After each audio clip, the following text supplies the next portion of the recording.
Hi ළමයි. ඉතින් කොහොමද? ආදරණීය ඔයාලා හැමෝම හොඳින් ඇති කියලා හිතනවා.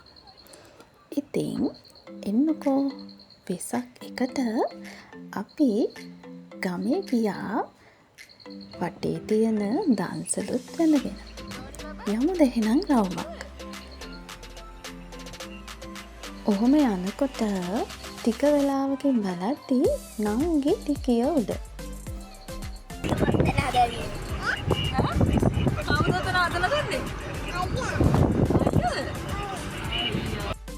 බොහොම අමාරුවෙන් එතනින් බස්ස ගත්තා.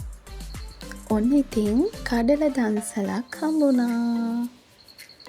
ඔහොම යනකොට අයිස්ක්‍රීම් දන්සල් නම් ගොඩාක් හම්බුණා.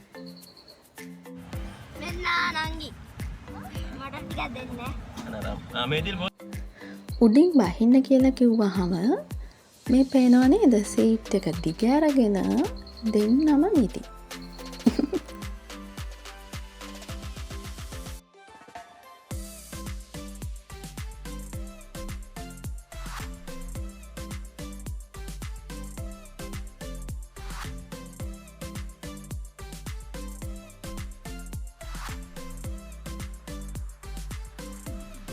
set එක.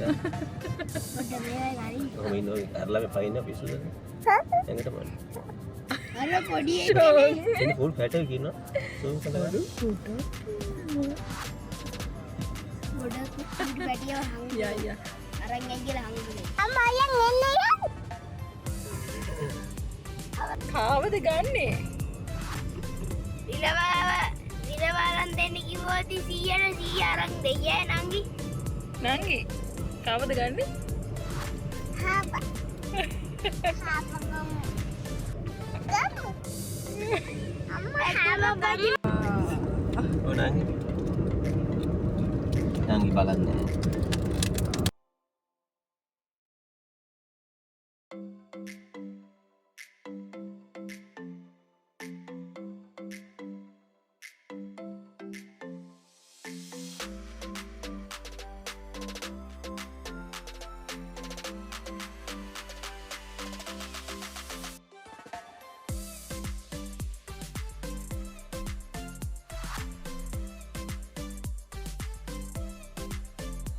ඔන්න ඉතින් ගෙදරට ගොඩ වෙච්ච වෙලේ ඩැක්කේ ඉස්සර වෙලාම මෙන්න මේ මල් ටික. යමුකෝ බලන්න කට්ටිය බර සාකච්ඡාවක්.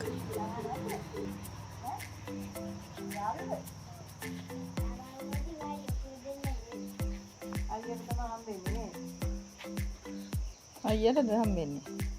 නෑ ආච්චි හොඳයිද? ඉගෙනතට. ආච්චි හොඳයිද? ඉතින් මේ සැරේ පුතා තනියම කූටුවක් කැලෙව්වා. හැබැයි ඒක ගෙදර. දැන් මේ වෙලාවේ කූඩු වෙල්ලන්න හදන්නේ. ඉතින් ඔන්න ඔහොම රෑ බකට් පත්තු කරලා පන්සලුත් ගියා. ඊට පස්සේ එමින් ගමන් වෙසක් බලාගෙනම කොළඹට ආවා. පුතා හදපු වෙසක් කූඩුව මම අන්තිමට පෙන්නන්නම්. ඒකත් හරි ලස්සනයි. ඉතින් අද මාත් එක්ක එකතු වෙලා හිටපු ඔයාලා හැමෝටම ගොඩාක් ස්තුතියි. ආයෙත් දවසක අලුත් දවසක හමු වෙනකන් ඔයාලා හැමෝම සතුටින් පරිස්සමින් ඉන්න.